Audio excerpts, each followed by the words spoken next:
আপোনালোকে মনত পেলাওক কংগ্ৰেছৰ দিনত কেতিয়াবা একেলগে 18,000 কোটি টকা অসমক উপহাৰ দিয়া হৈছিল নেকি?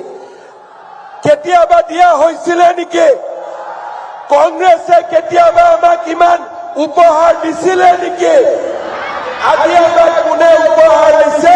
প্ৰধানমন্ত্ৰী নৰেন্দ্ৰ মোদী ডাঙৰীয়াই আজি আমাক এটা দিনতে 18,000 কোটি টকাৰ উপহাৰ লৈ আহিছে।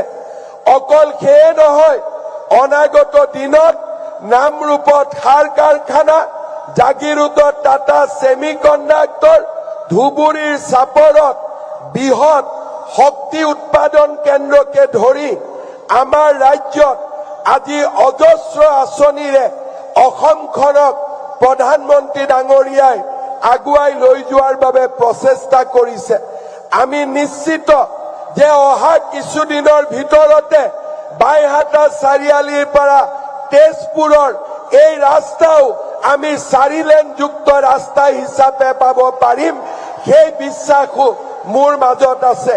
মই পুনৰ এবাৰ আপোনালোকক শুভেচ্ছা জনাইছো আৰু আমি আপোনালোকক কথা দিছো যে অসমৰ বিকাশৰ বাবে, অসমৰ উন্নয়নৰ বাবে আমি প্ৰতিটো ক্ষণ, প্ৰতিটো মুহূৰ্ত আমি আপোনালোকৰ বাবে কাম কৰিম আৰু অসমখনক ভাৰতৰ এখন সৰ্বশ্ৰেষ্ঠ ৰাজ্যলৈ ৰূপান্তৰ কৰিম।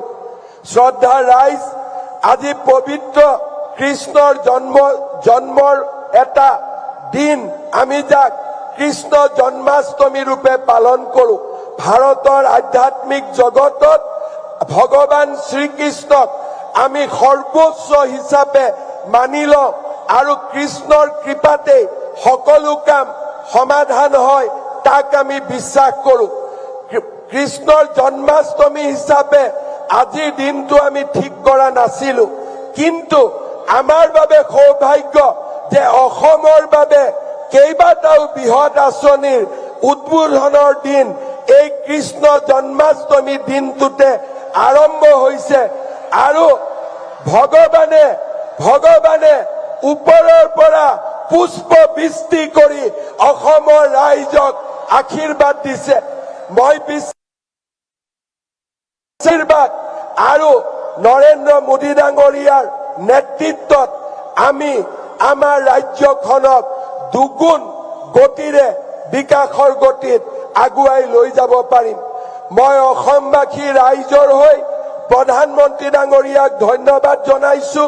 যোৱাকালি গুৱাহাটীত ভাৰত ৰত্ন ভূপেন হাজৰিকাক যি ধৰণে প্ৰধানমন্ত্ৰী ডাঙৰীয়াই সন্মানিত কৰিলে, ই প্ৰতিগৰাকী অসমীয়াৰ হৃদয় স্পৰ্শ কৰিছে আৰু আমি প্ৰধানমন্ত্ৰী ডাঙৰীয়াক অন্তৰৰ গভীৰতম কোণৰ পৰা ধন্যবাদ জনাইছো যে আপুনি আজি অসমলৈ আহি অসমৰ সন্মান ভাৰত ৰত্ন ভূপেন হাজৰিকা ডাঙৰীয়াক সন্মানিত কৰিলে।